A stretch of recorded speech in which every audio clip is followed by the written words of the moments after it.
Sita group of education, Mahmudabad, Sitapur. UP board परीक्षा फल में सीता ग्रुप के परीक्षार्थियों का रहा शानदार परीक्षा फल। हाई स्कूल में होनहार छात्रा प्रियांशी सोनी ने किया यूपी टॉप।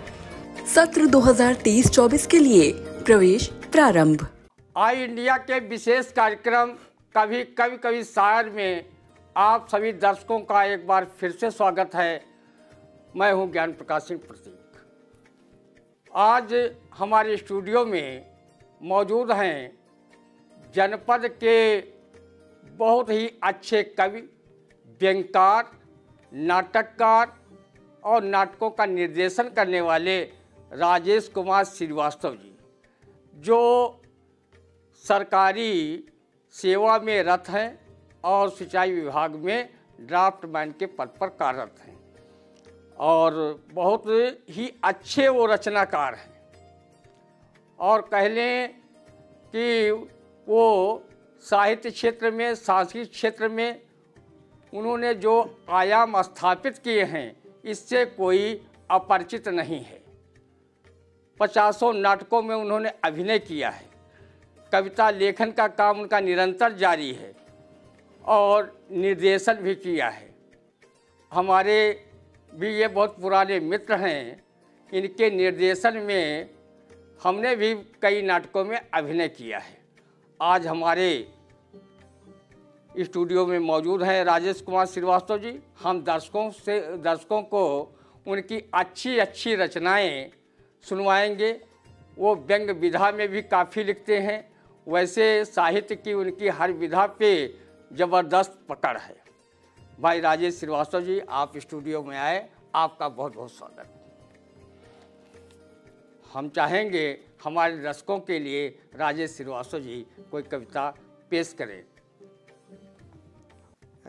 वैसे हिंदी साहित्य की सेवा करने का अवसर मिला और जनपद सीतापुर के विभिन्न कवियों के साथ बैठने का मौका मिला। हमारा काम नाट्य लेखन ज़्यादा रहा है। नाट्य लेखन के साथ साथ निर्देशन, जैसा कि हमारे ज्ञान प्रकाश जी ने बताया। इसके अलावा हमने कुछ टेलीफिल्में भी शूट कराई हैं, छोटी छोटी, जो सामाजिक कुरीतियों पे उसका रूपांतरण किया गया। और मैं अपनी एक छोटी सी रचना से आपका मनोरंजन करने की कोशिश करता हूँ कि श्री राम आगमन की पहचान जरूरी है। श्री राम आगमन की पहचान जरूरी है। ये भव्य अयोध्या का अरमान जरूरी है। इस दीप दिवाली में रोशन हो महल सारे। इस दीप दिवाली में रोशन हो महल सारे। कुटिया भी रोशन हो ये काम जरूरी है। वो कुटिया भी रोशन हो ये काम जरूरी है। धन धान्य रहे हरदम, फूल जड़ी जले घर घर। रोते हुए बच्चों की मुस्कान जरूरी है। घर कोई न हो भूखा खुशहाल दिवाली में। इसलिए इसके लिए बनना एक इंसान जरूरी है। इसके लिए बनना एक इंसान जरूरी है। वैसे तो जैसा कि हमारे ज्ञान प्रकाश जी ने बताया कि मैं व्यंग विधा का ही लेखक हूँ और व्यंग ही हम ज़्यादातर आपके सामने रखेंगे भी। और एक छोटे से व्यंग से हम आपकी शुरुआत करते हैं। स्वागत है राजेश जी। एक अपराधी पुलिस को चकमा देकर भागता हुआ आया। एक अपराधी पुलिस को चकमा देकर भागता हुआ आया। सामने एक साइन बोर्ड देखकर चकराया। बोला, प्रभु अब क्या करें, आगे कुआं पीछे खाई है। इससे तो अच्छा पुलिस स्टेशन जाने में ही भलाई है। इससे तो अच्छा पुलिस स्टेशन जाने में ही भलाई है। आज रिवॉल्वर हिम्मत और धरा रह गया दम्भ। बोर्ड पर लिखा हुआ था उत्तर प्रदेश की सीमा प्रारंभ, उत्तर प्रदेश की सीमा प्रारंभ। ये देखिए कितना बड़ा व्यंग इन्होंने किया कि अपराधी उत्तर प्रदेश में नहीं आना चाहते। ये बाबा बुलडोजर का प्रभाव ज़्यादा है कि वो अपराधियों पर नकेल कस रहे हैं, तो उसी को इन्होंने अपने कविता के माध्यम से व्यंग्यात्मक रचना पढ़ी। हमारे दर्शकों को ज़रूर अच्छी लगी होगी।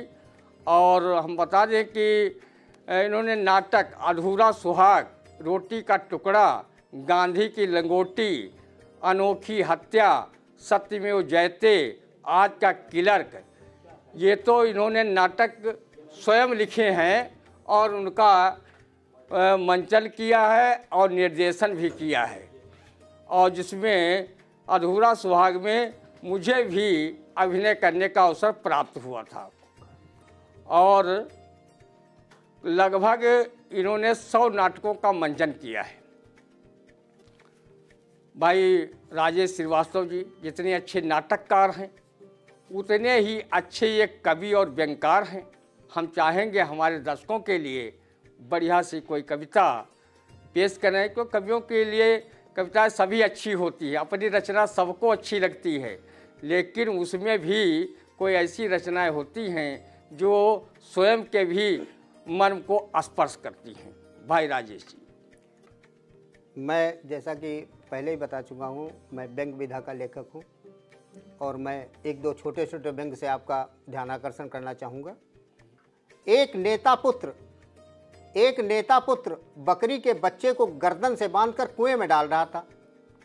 बकरी चिल्लाती थी तो उसे बाहर निकाल रहा था। इतने में उसके नेता पिता बाहर आए, लड़के के कृत्य को देखकर चिल्लाए, अगर इसे मारना है तो मार डाल, वरना कुएं से बाहर निकाल। लड़के ने कहा, पिताजी, जब मैं इसे कुएं में डालता हूँ तो यह चिल्लाती छटपटाती है, मेरे दिल में थोड़ी दया मौज अधिक आती है।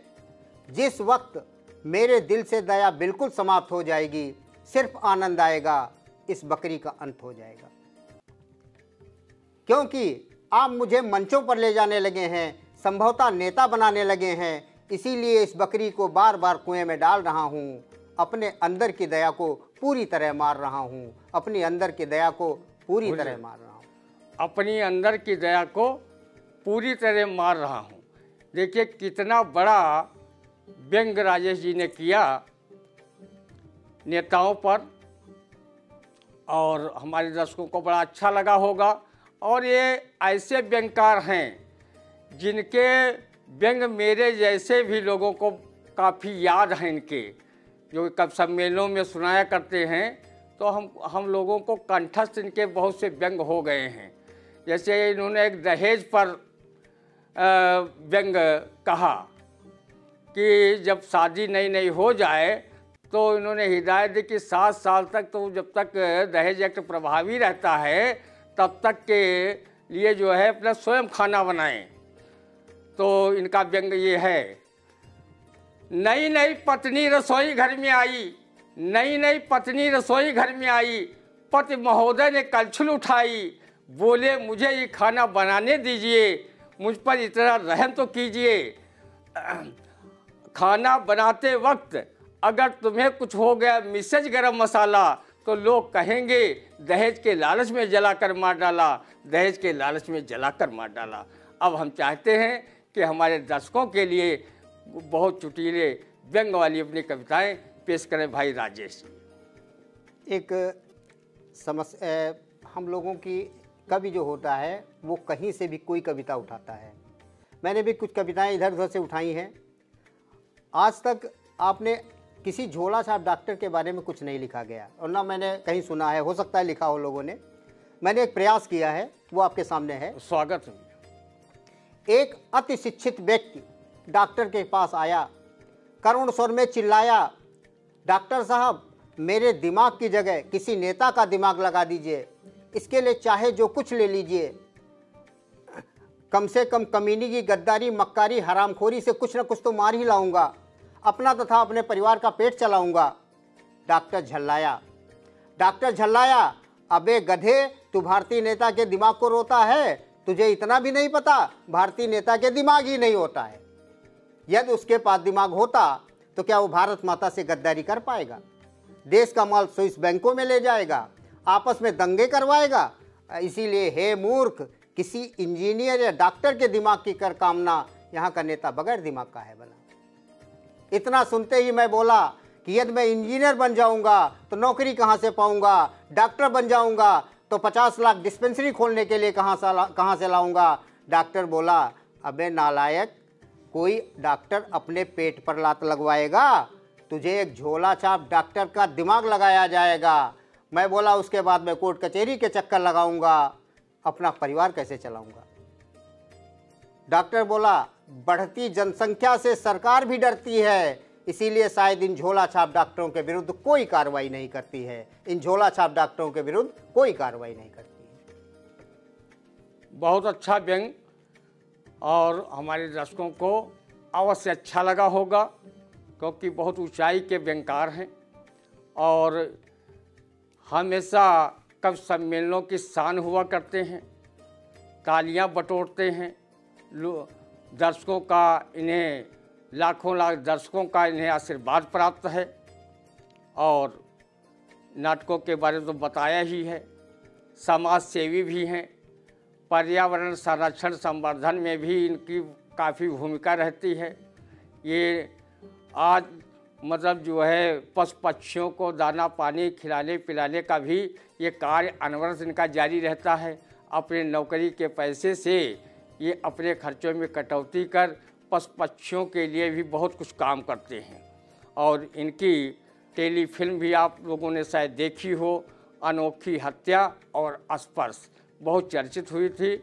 आज वे राजेश श्रीवास्तव जी आई इंडिया के स्टूडियो में हैं, आप लोगों को कविता पाठ चला रहे हैं। ये हम लोगों के लिए भी बड़े गर्व का विषय है। भाई राजेश श्रीवास्तव जी, एक कोई बहुत अच्छी और कविता सुनाओ, फिर हम दर्शकों से ले विदा। अब जैसा कि आदेश हुआ है, हमने एक कविता उठाई है। मैं 2 रचनाएं आपके सामने प्रस्तुत करना चाहता हूं, जो कि मैंने शायद वो मेरी ज़िंदगी की सबसे अच्छी कविता मुझे लगती है। एक तो मैंने उठाई है प्लेटफॉर्म से, रेलवे प्लेटफॉर्म से। वहाँ पे जब बैठते हैं तो वहाँ पे एक बेंच जो होती है उसके पुश्त एक होती है, लेकिन बैठने की व्यवस्था दोनों तरफ होती है। कुछ लोग इधर को बैठते हैं, कुछ लोग इधर को बैठते हैं। अब वहाँ पे 2 लोग इधर बैठे हैं, मैं इधर बैठा हूँ। अब वो स्थितियाँ आपके सामने मैं रखने का प्रयास कर रहा हूँ। 2 व्यक्ति आपस में आप बीती गा रहे थे, सिविल पुलिस तथा रेलवे पुलिस के हथकंडे सुना रहे थे। मैं चुपचाप बैठा सुन रहा था, अजीब ताने बाने बुन रहा था। सिविल पुलिस वाला बोला, मैं तो सदा ही कमाता हूँ, चाहे जहाँ भी रहूँ ऊपर की आमदनी ही खाता हूँ। गाँव में पूंजीपतियों के यहाँ पट्टा पलता है, दारू मीट मुर्गे का खर्चा वहाँ से चलता है। दारू मुर्गे मीट का खर्चा वहाँ से चलता है। अक्सर 2 पार्टियों को लड़वाता हूँ, दोनों पार्टियों से पैसे लेकर ऐसे उड़ाता हूँ। रेलवे पुलिस वाला बोला, आपका क्षेत्र तो बड़ा व्यापक है, लगता है लक्ष्मी आपकी आराधक है। मुझको तो बड़े पापड़ बेलने पड़ते हैं, बड़े हथकंडे झेलने पड़ते हैं। अक्सर रात्रि में ड्यूटी लगवाता हूँ, 2-4 ब्रीफकेस पार करवाता हूँ। यदि कोई अटैची एकांत में दिख जाती है, फिर वो चाहे रेल मंत्री क्यों अपनी कहलाती है, माशाअल्लाह माशाअल्लाह उस दिन तो अपनी ईद हो जाती है जिस दिन कोई ट्रेन दुर्घटना घट जाती है। मरे व जिंदा लोगों को मारना पड़ता है, संगीन से पेट फाड़ना पड़ता है। उस वक्त हर व्यक्ति श्री कृष्ण के वचनों को पूरा करता है। आत्मा अजर अमर है, न कोई मारता है न कोई मरता है, बस यही अपना जीवन काल है। मानवता नहीं सिर्फ पेट का सवाल है। वाह! इतना सुनते ही मेरे दिल ने धिक्कारा, चीख कर पुकारा, अरे तुझसे तो ये अच्छे हैं, शिष्ट हैं, सच्चे हैं। तू तो रोज पोस्टमार्टम में रोती विधवा तथा बच्चों तक से पैसे ले लेता है, तब कहीं पोस्टमार्टम करके देता है। अस्पतालों में चंद रुपयों में बिकता है। तू डॉक्टर नहीं, हैवान दिखता है। जिस देश में नेता, बाबू, अफसर, पुलिस पैसे के लिए बिकते हों, देश व समाज से गद्दारी करते हों, जिस देश में भ्रष्टाचार का हर चरण संभव है, उस देश का विकास कैसे संभव है? उस देश का विकास कैसे संभव? उस देश का विकास कैसे संभव है? बहुत बड़ा कटाक्ष व्यंग किया हमारे राजेश श्रीवास्तव जी ने। आज जो व्यवस्था चल रही है, घूसखोरी मक्कारी फल रही है, उस पर बहुत बड़ा कटाक्ष राजेश जी ने किया। और हमारे स्टूडियो में राजेश जी आए और बहुत अच्छी अच्छी अपनी रचनाएं उन्होंने सुनाई। आगे भी उनको हम सुनवाते रहेंगे, समय समय पर बुलाते रहेंगे, क्योंकि अच्छी रचनाएं हमारे दर्शक ज़्यादा पसंद करते हैं और हम भी पसंद करते हैं। तो राजेश श्रीवास्तव जी जैसे उच्च कोटि के रचनाकार जब स्टूडियो में आते हैं, रचनाएं दर्शकों को सुनाते हैं, तो हमारे स्टूडियो का भी गौरव बढ़ता है, हम लोगों का भी गौरव बढ़ता है और हमारे दर्शकों को अच्छा लगता है। अच्छी रचनाएं उनकी पसंद की रचनाएं होती हैं। भाई राजेश जी, आप स्टूडियो में आए, आपका बहुत बहुत धन्यवाद। और जिन लोगों ने आई इंडिया चैनल को सब्सक्राइब न किया हो वो कर लें और कमेंट बॉक्स में जाएं, कमेंट ज़रूर करें, लाइक करें। नमस्कार।